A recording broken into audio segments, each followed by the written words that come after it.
أما بعد فأعوذ بالله من الشيطان الرجيم.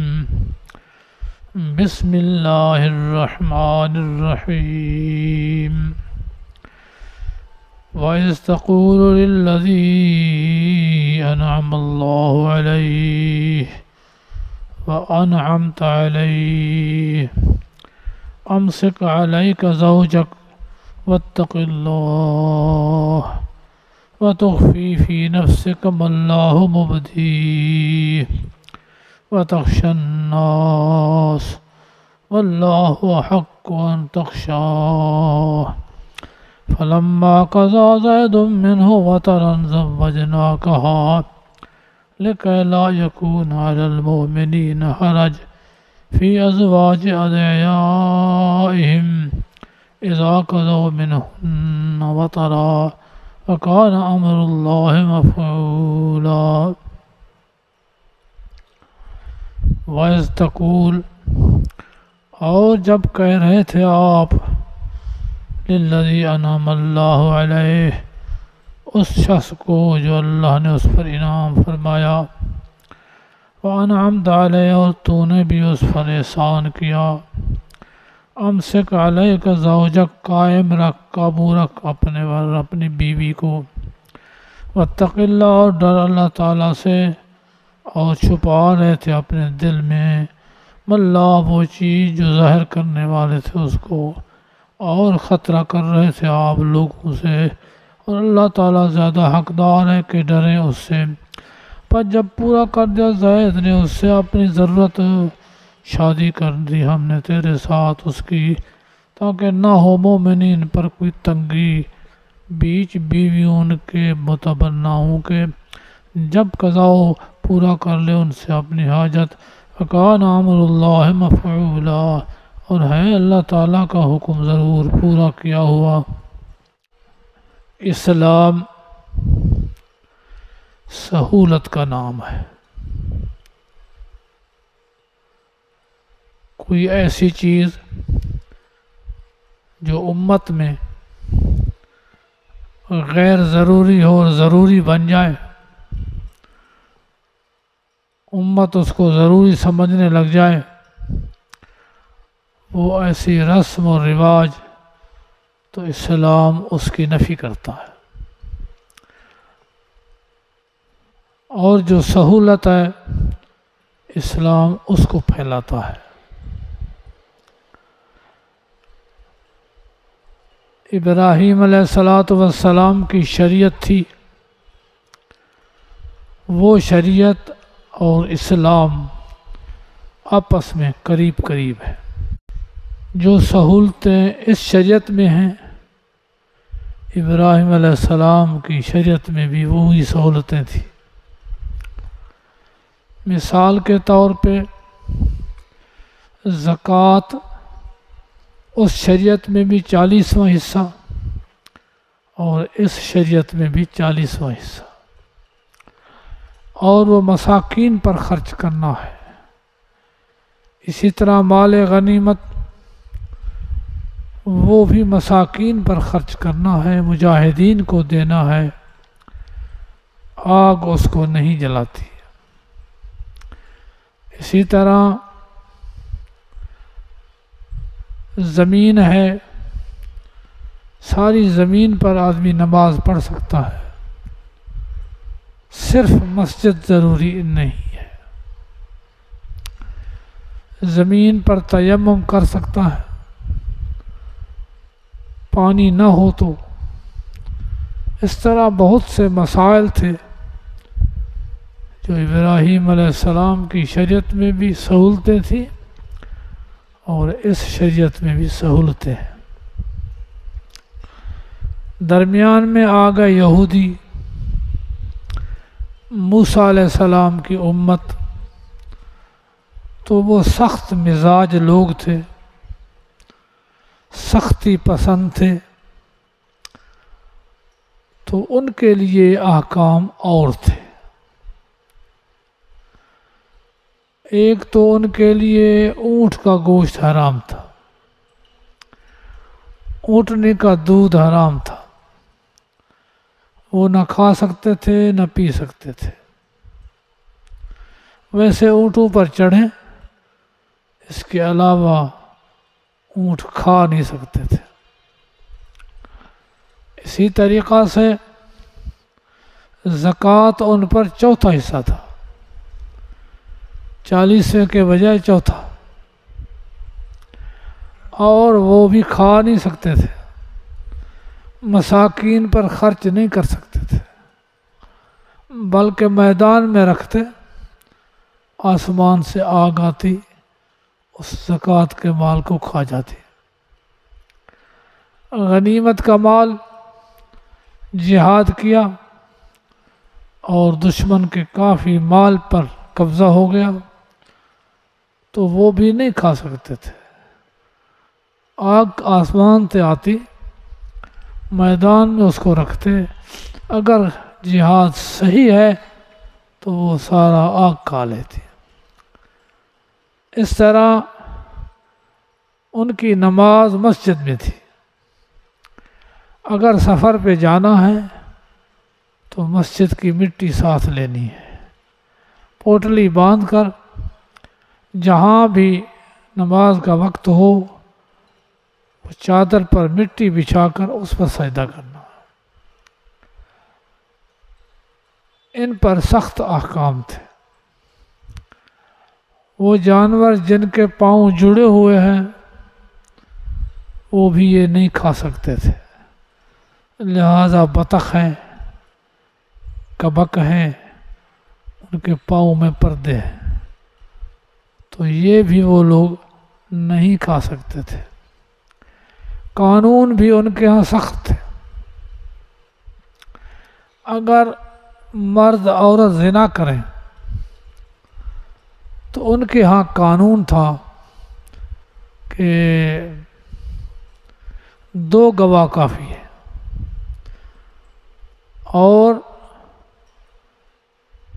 مرد کو بھی اور عورت کو بھی، شادی شدہ ہوں یا غیر شادی شدہ ہوں، اس کے گھر کے سامنے 2 گواہوں کے ذریعے سنگسار کر دیا. اس شریعت میں سہولت آئی کہ غیر شادی شدہ کو درے مارو، پتھر نہ مارو، گواہ 2 نہیں 4 چاہیے. اس طرح اور بھی قوانین میں اسلام میں رعایت تھی، ان کے یہاں رعایت نہیں ہے. تو کچھ چیزیں قریش میں تو تھی ابراہیم علیہ السلام کی طرف سے، نکاح ہے، طلاق ہے، گردن آزاد کرنی ہے، باقی مسائل ہیں. تو ان سب میں ابراہیم علیہ السلام کی شریعت کے مطابق ہے. قریش بھی کرتے تھے. ایک تو قریش میں شرک آ گیا تھا جو ابراہیم علیہ السلام میں نہیں تھا، توحید تھی. دوسرا قریش میں کچھ مسائل آ گئے تھے ایسے جو ان کو وہ لازمی سمجھتے تھے. جانور تکبیر نہیں دی، بسم اللہ اللہ اکبر نہیں پڑھا، مر گیا، کھا لیتے تھے. اللہ تعالیٰ نے فرمایا انما حرم علیکم المیتہ، کہ یہ مردار ہے، اللہ نے حرام کیا ہے، اس کو نہیں کھاؤ. تو اس حوالے سے وہ لوگ کچھ چیزیں ایسی کرتے تھے جو ابراہیم علیہ السلام کے دین میں نہیں تھی. یہ تھے ابراہیمی، تھے اسماعیلی، اسماعیل علیہ السلام کی امت تھے لیکن بگڑ گئے تھے کچھ. تو ان میں مسئلہ تھا متبنہ کا، کہ ایک آدمی اور اس کی اولاد نہیں ہے، کسی دوسرے سے بیٹا لیتا ہے اور اس کو اپنا بیٹا کہتا ہے. بیٹا اس کا نہیں ہے لیکن اس کو بیٹا بناتا ہے. جس کو ہم لے پالک کہتے ہیں، متبنہ کہتے ہیں، اور کوئی نام دے دو، تو اس حوالے سے وہ لوگ اولاد نہ ہوتی تو بے اولاد لے پالک لڑکے اپنے پاس رکھتے تھے، گھر میں رکھتے، ان کے ساتھ وہ سلوک ہوتا جو اپنے حقیقی بیٹے کے ساتھ ہے۔ حقیقی بیٹے کی بیوی یعنی بہو، اس کے ساتھ نکاح کو حرام سمجھتے تھے۔ ابراہیم علیہ السلام کی شریعت میں بھی حرام تھا، لیکن بیٹا بنایا ہے، کسی کے بیٹے کو اپنا بیٹا بنایا ہے، اس پر بیٹے کا نام دیا ہے، تو اس کی بیوی کو بھی حرام سمجھتے تھے۔ حالانکہ حقیقی بیٹے کی بیوی تو حرام ہے، لیکن مجازی بیٹا، لے پالک لڑکا، بیٹا کہا ہوا، تو وہ بیٹا بیٹا نہیں ہے۔ اللہ تعالیٰ نے فرمایا کسی کو اپنے باپ کے بجائے دوسرے باپ کی طرف نسبت نہ کرو۔ ٹھیک ہے، پالو، بچہ بنا لو، گھر میں رکھ لو، لیکن نسبت اپنے باپ کی ہو، آپ اپنی نسبت نہ کریں۔ اس کا جو بھی باپ ہے اسی کے نسبت سے اس کو بلاؤ، تم باپ حقیقی نہ بن جاؤ۔ ادعوہم لآبائہم، ان کے جو اپنے باپ ہیں ان کی طرف نسبت کر کے ان کو بلاؤ، ایسے زور سے اپنی طرف نسبت مت کرو۔ ایک تو ان کو یہ سمجھایا کہ اس کو حقیقی بیٹے نہ کہو، حقیقی باپ نہ بن جاؤ، بلکہ تم مجازی باپ ہو، اور جو حقیقی ان کے باپ ہیں ان کی طرف نسبت کرو۔ آج بھی لوگ بیٹے بناتے ہیں، لے پالک لڑکے بناتے ہیں، لیکن غلطی یہ ہوتی ہے کہ اس میں اپنے آپ کو اس کا باپ کہہ دیتے ہیں، شناختی کارڈ میں بھی اس کو بیٹا لکھا دیتے ہیں، تو یہ جائز نہیں ہے۔ وہ اپنے باپ کا بیٹا ہے، اسی کی طرف نسبت ہو، اپنی طرف اس کی نسبت جائز نہیں ہے۔ پھر اس بیٹے کی شادی ہوئی، شادی میں بن نہ سکی تو بیٹے نے طلاق دے دی، اس لے پالک لڑکے نے طلاق دے دی۔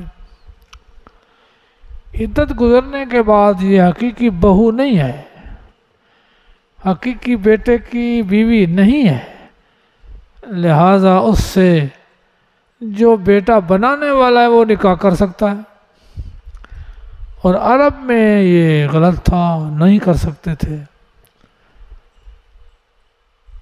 تو معاملہ یہ ہوا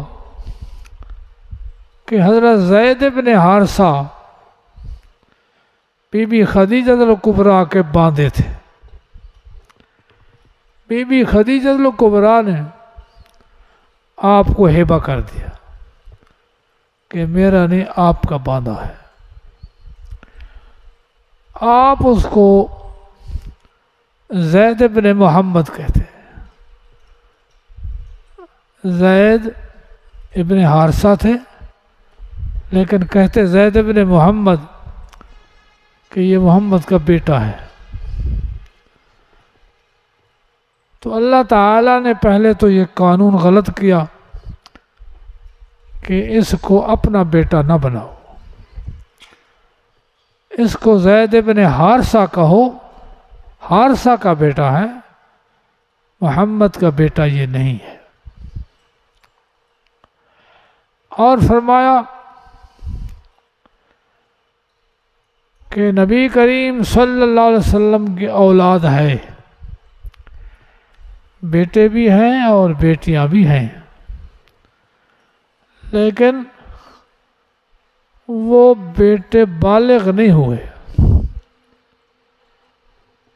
بچپن میں فوت ہو گئے۔ بڑے کا نام قاسم تھا، دوسرا طیب و طاہر، تیسرے کا نام ابراہیم،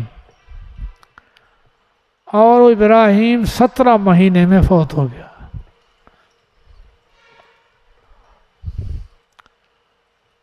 اللہ تعالیٰ نے فرمایا کہ اے نبی، میں نے آپ کے بیٹے جوان کیے ہی نہیں، چھوٹی عمر میں فوت ہو گئے،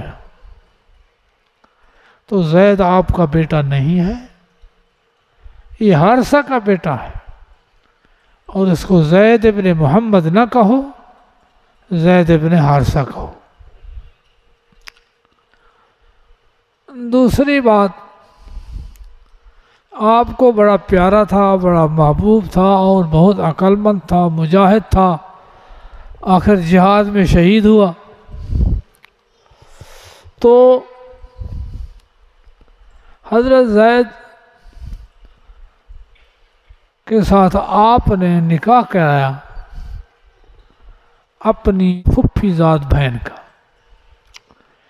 بی بی زینب بنت صفیہ۔ صفیہ آپ کی پھوپھی تھی، اس کی بیٹی تھی بی بی زینب۔ ان کو کہا کہ یہ رشتہ دے دو زید کے لیے۔ بھائی جو تھا وہ انکار کر رہا تھا کہ ہم اس باندے کو نہیں دیتے۔ اللہ تعالیٰ نے فرمایا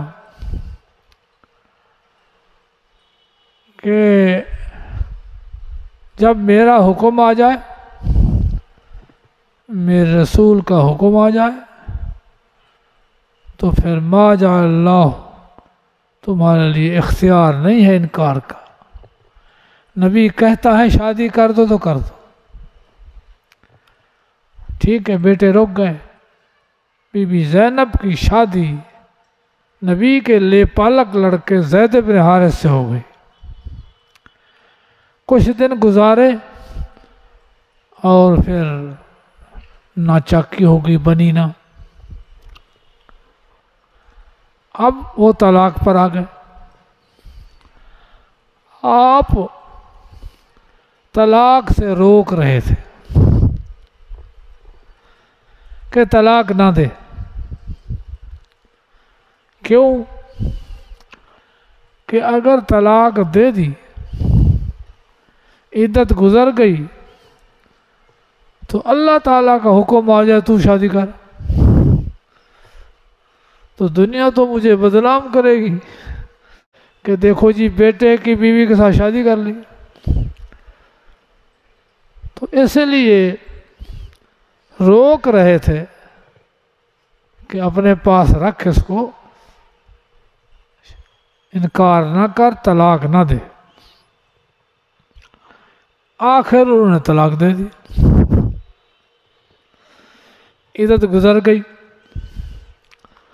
تو اللہ تعالیٰ نے فرمایا زوجنا، کہا میں نے آسمانوں پہ تمہارا نکاح کر دیا۔ واللہ حق ان تخشا، آپ لوگوں سے ڈرتے ہیں، اللہ سے ڈرو۔ اللہ جب کہتا ہے کہ نکاح کر لو تو بس نکاح کر لو۔ پھر تو یہود کو بھی موقع مل گیا پروپگنڈے کا، بیٹے کی بیوی۔ قریش کو بھی پروپگنڈے کا موقع مل گیا، پورا عرب ایک طرف ہو گیا کہ دیکھو جی اپنے بیٹے کی بیوی سے نکاح کر دیا۔ تو اللہ تبارک و تعالی نے اس کا جواب دیا سورہ احزاب ساری کہ یہ محمد صلی اللہ علیہ وسلم کا بیٹا نہیں ہے، آپ کے بیٹے تو میں نے جوان پیدا ہی نہیں کیے، تو اس لیے یہ حارثہ کا بیٹا ہے، متبنہ ہے، لے پالک لڑکا ہے، تو پھر اس کے ساتھ تو نکاح جائز ہے۔ اس پر پھر اللہ تعالیٰ نے سورہ احزاب کو شروع کیا، یا ایھا النبی اتق اللہ ولا تطع الکافرین والمنافقین، اے نبی خدا سے ڈرو، کافروں منافقوں سے مت ڈرو، واتبع ما یوحی الیک، جو میں وحی کروں، جو میں حکم بھیجوں اس کے پیچھے چلو، وتوکل علی اللہ، دشمنوں کو نہیں دیکھو، اللہ پر سہارا کرو۔ پھر فرمایا میں نے سارے نبیوں سے عہد لیا ہے، من کا ومن نوح ابراہیم وموسیٰ وعیسیٰ وآدم، میں نے تجھ سے بھی عہد لیا، آدم سے بھی عہد لیا، موسیٰ سے بھی عہد لیا، ابراہیم سے بھی اور نوح علیہ السلام سے بھی، کہ جو میں حکم کروں گا اس کو ضرور پہنچاؤ گے۔ جب آپ عہد کر چکے ہیں، میرے نبی ہیں، تو پھر کسی سے نہیں ڈریں، اس کو پہنچائیں۔ فرمایا اب آپ ڈر رہے ہیں کہ لوگ کیا کہیں گے، لوگ بدنام کریں گے۔ یہ سارا عرب مل کر مدینہ پر حملہ آور ہوتا، جب بنو نذیر کو بے وطن کیا، مدینے سے نکالا، انہوں نے تحریک چلا دی، اور قریش کے بعد گئے کہ آؤ مدینے کو ختم کریں، یہ رہ گئے تو یہ سب پر غالب ہو جائیں گے۔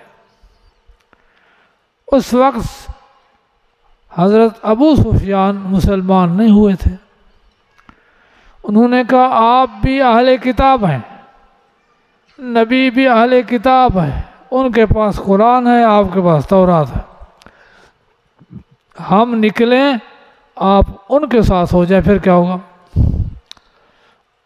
پہلے فیصلہ کرو کہ ہم حق پر ہیں یا نبی حق پر ہے۔ تو کعب بن اشرف یہودیوں کا سردار، حیی بن اخطب یہودیوں کا سردار، ہمیشہ وہ بت کے سجدے کو کفر کہتے تھے، بت کے سجدے کرنے تھے، قبر پرست تھے، لیکن اس نے کہا اگر ہم حق پر ہیں تو بت کو سجدہ کرو، اس نے بت کو سجدہ کر دیا۔ یؤمنون بالجبت والطاغوت، اللہ فرماتا ہے دیکھو ضد میں آ کر جس کو ساری آتی کفر کہتا رہا، آج اس کو سجدہ کر رہا ہے۔ تو ابو سفیان مطمئن ہو گیا، ٹھیک ہے ہم نکلتے ہیں۔ آپ کو اطلاع مل گئی کہ سارے قریش اور سارا عرب اور سارا حجاز یہ مدینہ پر حملہ آور ہونے کے لیے تیاری کر رہا ہے۔ آپ اس وقت مسجد قباء میں تھے، حضرت عباس کا خط آیا کہ یہ قریشی آپ کے خلاف سارے مل کر نکلنے کو تیار ہیں۔ آپ فوراً مدینے میں آئے، بڑے صحابہ کو بلایا، مشورہ کیا کہ کیا کریں۔ وہ لشکر تھا 12,000 سے 20,000، اور مدینے کے مجاہد کل 3,000 تھے۔ اب 3,000 20,000 کا مقابلہ کیسے کریں؟ تو آپ نے مشورہ لیا کہ کیا کریں۔ حضرت سلیمان فارسی نے کہا، یہ سلیمان فارسی اس کی عمر 250 سال ہے، اور 10 پادریوں کے پاس پڑھے ہیں، آخر میں مدینے میں آئے، انتظار تھی نبی علیہ السلام کی، اور آپ ہجرت کر کے مدینے آ گئے۔ پیٹھ پر دیکھی مہر نبوت تھی، ایک آنکھ کی طرح آنکھ تھی، پشت پر بائیں جانب اسے دیکھتے بھی تھے آپ، وہ نشانی تھی آخری نبی کی۔ حضرت سلمان نے وہ دیکھی اور کلمہ پڑھ لیا۔ تو حضرت سلمان ان چیزوں سے تجربہ کار تھے۔ فرمایا ہمارے رواج میں جب شہر پر حملہ ہو جائے اور فوج تھوڑی ہو، دشمن زیادہ ہوں، تو پھر ہم خندق کھودتے ہیں، گڑھا کھودتے ہیں، اس کے ذریعے دفاع کرتے ہیں۔ آپ کو یہ بات پسند آ گئی۔ مدینے کی مشرق سے بھی حملہ نہیں ہو سکتا تھا، جنوب سے بھی حملہ نہیں ہو سکتا تھا، باغات تھے، مغرب اور شمال اس طرف سے خالی جگہ تھی، حملہ ہو سکتا تھا۔ تو پھر آپ نے فرمایا یہاں خندق کھودیں۔ تو کوئی 3.5 میلوں کا فاصلہ تھا جہاں سے وہ حملہ ہو سکتا تھا۔ آپ نے 3.5 میل مدینے والوں کو تقسیم کر دیا، 10 آدمیوں کو 40 ہاتھ، اور ایک ٹکڑی آپ نے بھی لی، آپ کے ساتھ بھی 10 آدمی۔ تو دوسرے نے کہا سلمان فارسی ہمارے ساتھ ہو، طاقتور آدمی ہے۔ نبی علیہ السلام نے کہا نہیں، سلیمان ہمارے گھر کا حصہ ہے، اپنے ساتھ ملایا۔ تو یہ 40 ہاتھ 10 آدمی، اس کو مہینہ لگا۔ ایک چاٹی تھی پتھر کی، وہ ٹوٹتی نہیں تھی۔ صحابی آ گیا نبی علیہ السلام کے پاس، یہ چاٹی ہے ٹوٹتی نہیں ہے۔ آپ گئے تشریف، پھاوڑا تھا، مارا، ایک چنگاری اڑی، دوسرا مارا چنگاری اڑی، تیسرا مارا وہ ریت ہو گیا۔ فرمایا ان چنگاریوں میں مجھے قیصر اور کسریٰ کے تخت نظر آ رہے ہیں۔ منافقین مذاق کرتے تھے کہ مدینے سے باہر پیشاب نہیں کرنے سے تھے، نکلنے نہیں دیتے، اور قیصر کسریٰ فتح کریں گے۔ مہینے کے بعد چڑھ کر آ گئے 12 سے 20 ہزار کا۔ ان کے خیال میں یہ نہیں تھا کہ آگے یہ ہوگا کہ 5 فٹ گہری ہو، 10 فٹ چوڑی ہو، تب گھوڑا چھلانگ نہیں مارا سکتا۔ آگے مورچے بنائے ہوئے تھے پتھروں سے، بس جو آگے گھوڑا آئے اس کے منہ میں مارے پتھر۔ مہینہ اسی طرح مقابلہ رہا، سردی سخت تھی، آگے وہ بڑھ نہ سکے۔ مدینے کے اس طرف جبل قریظہ ہے، یہ قریظہ وہاں آباد تھے، بڑے مالدار تھے، سود خور تھے۔ ان سے آپ کا معاہدہ تھا بنو قریظہ کا کہ نہ دشمن کی امداد کریں گے نہ ہماری۔ یہ گئے یہودی، وہ دروازہ نہیں کھولتے تھے، ہمارا معاہدہ ہے۔ آخر دروازہ کھلوایا اور کہا سارا عرب ایک طرف ہے، مدینہ کیا کرے گا، اس لیے ہمارے ساتھ ہو جاؤ۔ وہ جو معاہدہ لکھا ہوا تھا اس کو پھاڑ دیا، ٹوٹ گیا معاہدہ۔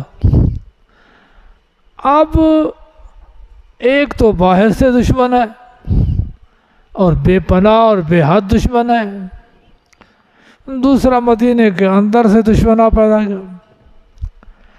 آپ کو اطلاع ملی کہ یہودیوں نے معاہدہ پھاڑ دیا ہے۔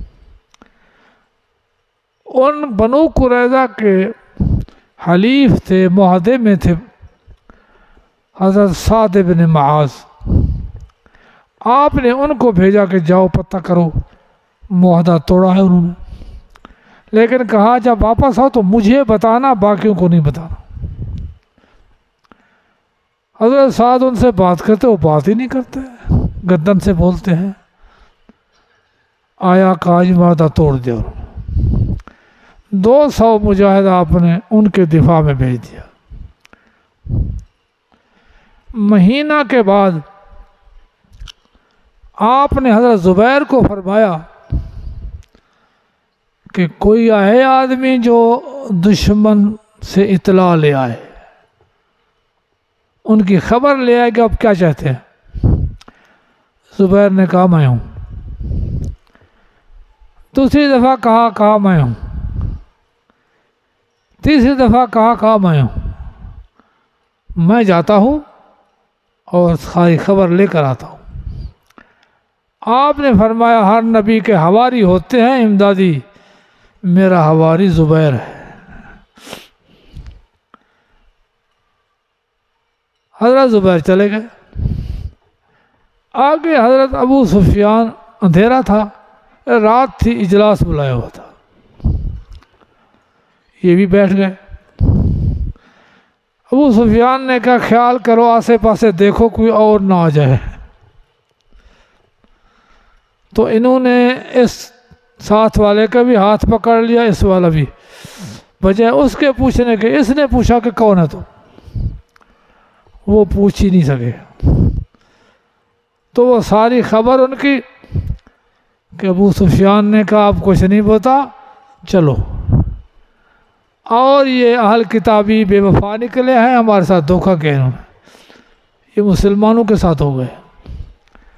تو پھر یہ ادھر اندھیری چلی رات کو، خیمے بھی اڑ گئے، برتن بھی اڑ گئے، بسترے بھی اڑ گئے، تو پھر یہ وہاں سے نکل پڑے۔ اللہ فرماتے ہیں میں نے اتنے بڑے محاذ کو دفاع کیا ہے، اتنے بڑے مقابلے کو بھگایا ہے، تو اب نہیں بھگاؤں گا۔ اس لیے لوگوں سے نہیں ڈرو، مجھ سے ڈرو، جو میں کہوں اسی پر عمل کرو، لوگ کچھ بھی نہیں ہیں۔ تو اس حوالے سے حضرت نبی علیہ السلام نے فرمایا لِكَيْلَا يَكُونَ، تاکہ نہ ہو جائے آپ کے بعد مومن کو حرج کہ اس مسئلے پر کوئی عمل کرے تو وہ کر سکے، کیونکہ نبی عمل کر سکتا تو پھر باقی کر سکتے ہیں، اگر نبی نہ کرے تو باقی عمل نہیں کر سکتے۔ پھر بیویاں تھیں، ان کو کہا خبردار کہہ دو کہ اور تھوکن آ رہی ہے اور بیوی آ رہی ہے، نہیں، نبی کی امداد کرو۔ مسلمانوں کو کہا تمہاری امداد کی اور تمہیں دشمنوں سے بچایا تو اب بھی بچاؤں گا، اس لیے مسلمانوں کو تنبیہ کی، ازواج کو تنبیہ کی، نبی علیہ السلام اور انبیاء کے واقعے کو تنبیہ، اور فرمایا جو میں کہوں وہی کرو۔ تو یہ رسم ختم کرنے کے لیے، ایک بد رسم جو لوگوں کے لیے پھر کل کو وبال بنتی ہے، اس کے ختم کرنے کے لیے اللہ تعالیٰ نے اتنے بڑے پیغام دیے تاکہ آئندہ کے لیے کسی مسلمان پر کوئی مشقت نہ ہو۔ اقول قولی ھذا واستغفر اللہ، وآخر دعوانا الحمدللہ۔